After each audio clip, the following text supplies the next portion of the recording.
Et bonjour à tous et à toutes et bienvenue sur ma chaîne Pierlot78. Alors aujourd'hui c'est une FAQ pour vous parler de la Peugeot 307 CC réplique WRC. Donc ça fait maintenant 1 an que je n'ai pas donné de nouvelles sur ma chaîne. Cette année j'ai eu pas mal j'étais pas mal à droite à gauche, donc je ne pouvais pas faire trop de vidéos, j'ai pas trouvé le temps, j'ai des projets perso aussi, donc c'était un peu compliqué.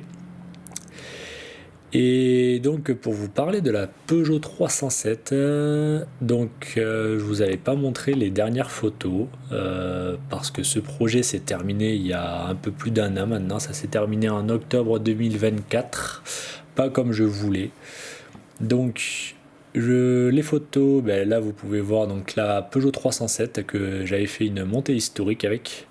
Et c'était bon sous la pluie. Donc la dernière vidéo j'avais fait juste l'échappement. Et donc là je l'avais quasiment fini esthétiquement. Je l'avais fini même esthétiquement. Il manquait un peu le toit où il y avait les trappes d'aération que j'avais encore. Et la rampe de phare que j'avais acheté.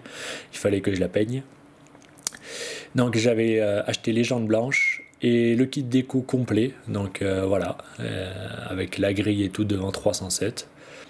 Et puis après, donc ça c'était ça c'était les premières jantes que j'avais achetées, mais bon c'était pas les jantes officielles, hein. Donc comment ça rendait devant et comment ça rendait derrière. Et donc ça c'est la vraie 307 WRC. Donc il y avait encore du boulot pour s'en rapprocher. Moi c'est vrai que ça me gênait un peu de ne pas avoir le kit carrosserie complet de la 307 et donc j'ai essayé de voir ça de mon côté. Mais ce qui est arrivé arriva, je vous laisse avec les vidéos.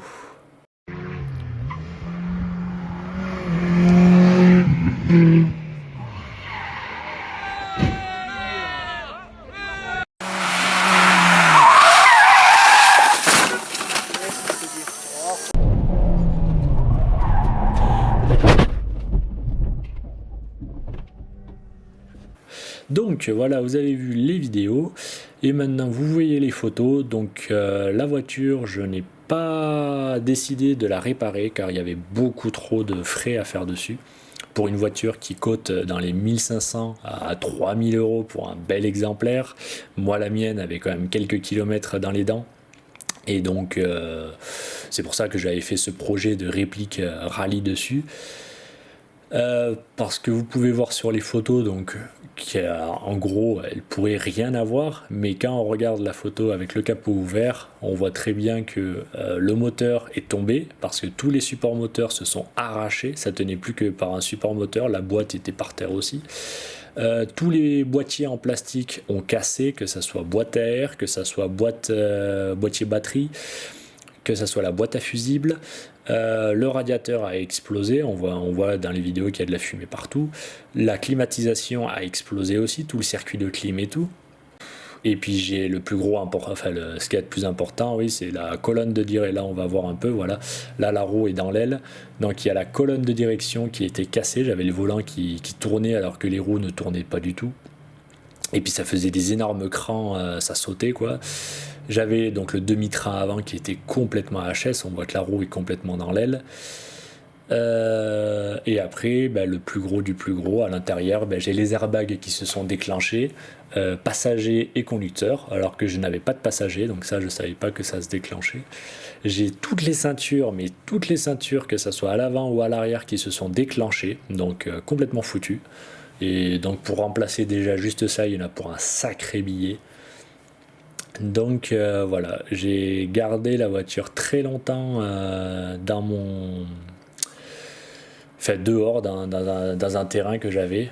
Et puis je savais pas si je rachetais une 307 cc, je recommençais à zéro parce que bon, j'avais les pièces en soi, il fallait juste que je reprenne le projet à zéro, ou que je laissais tomber ou alors je partais sur j'avais un autre projet, c'était celle-là, une 307 berline.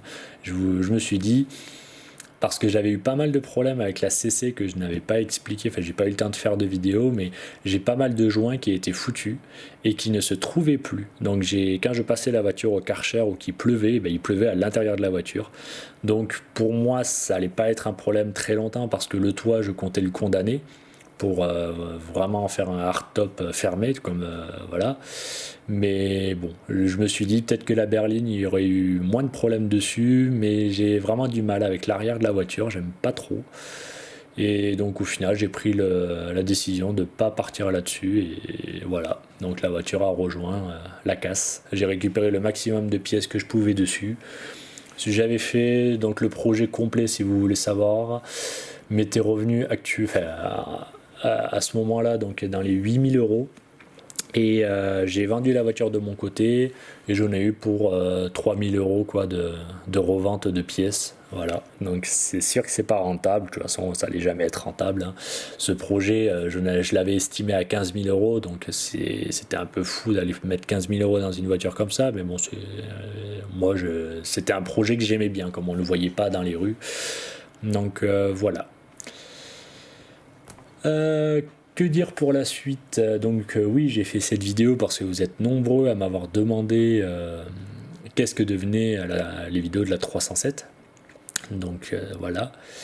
Et ben, j'ai complètement arrêté les projets. J'ai acheté une nouvelle voiture et je vous ferai une vidéo sur cette voiture. Et je me suis acheté un quad et je vous ferai aussi une vidéo sur le quad.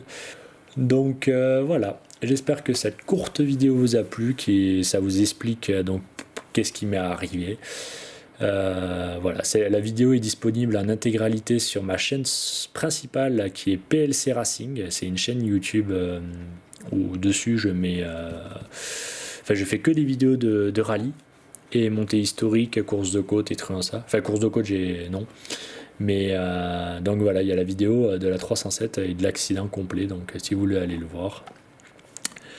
Donc sur ce, je vous dis à la prochaine, salut!